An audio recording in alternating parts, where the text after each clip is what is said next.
में उपस्थित परम पूज्य गुरुदेव एवं परम वंदनीय माता जी की गोद में बैठे हमारे समस्त देवतुल्य भाइयों को मेरा प्रणाम।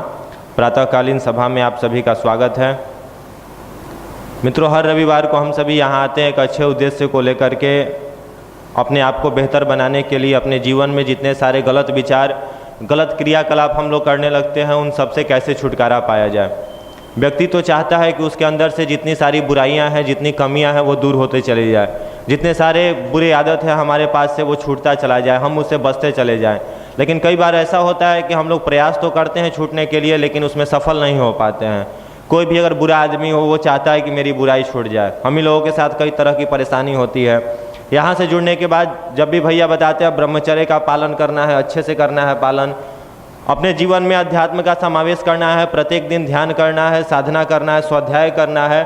अगर एक दिन भी हमारा वो रूटीन खराब होता है, एक दिन भी हम साधना स्वाध्याय संयम के ऊपर नियंत्रण नहीं कर पाते हैं, धीरे धीरे हम लोगों को ऐसा लगने लगता है कि वो बेकार है, अपना जीवन हमारा जो है वो आज गलत डाइवर्ट हो गया, और हम लोग उसको फिर से पकड़ने की कोशिश करते हैं। एक अंदर से आत्मग्लानि होती है। आत्मग्लानि मतलब क्या? भगवान के अनुशासन को जब हम लोग अपने जीवन में उतारते हैं, भगवान के आदर्शों को जब अपने जीवन में उतारते हैं, तो हम लोग धीरे धीरे बेहतर बनते चले जाते हैं। क्या है भगवान का आदर्श? मित्रों, भगवान का आदर्श है अपने व्यक्तित्व को परिष्कृत करना। भगवान तो चाहता है कि मैं अपना अनुदान और वरदान किसे दूं। वो तो खोजता है कि मुझे कोई ऐसा सुपात्र मिले जिसके ऊपर मैं अपने प्यार को, मैं अपनी ममता को उड़ेलूँ। लेकिन उनको सुपात्र की आवश्यकता है, लेकिन सुपात्र मिलता कहीं नहीं है। एक प्रैक्टिकल एग्जाम्पल है, एक गाय हो और गाय के थन में जब पूरा दूध भर जाता है तो गाय रंभाने लगती है, जोर जोर से चिल्लाने लगती है, रंभाती है पूरा, कोई आए और मेरा दूध निकाले।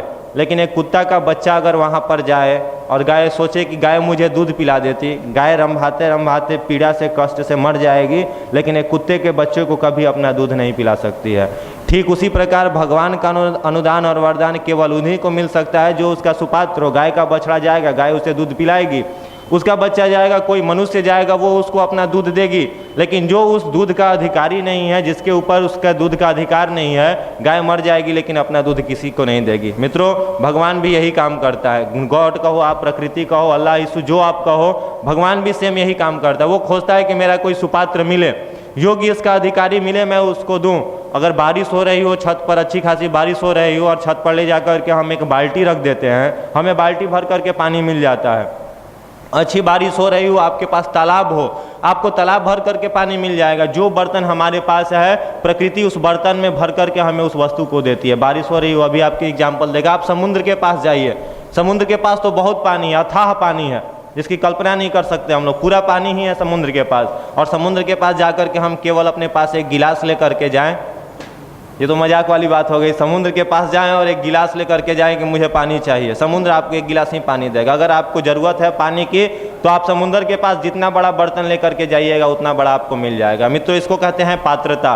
और यही पात्रता अगर हम लोगों ने अपने अंदर विकसित कर ली, भगवान की, प्रकृति की ये व्यवस्था हो जाती है, वो इतना विवश हो जाता है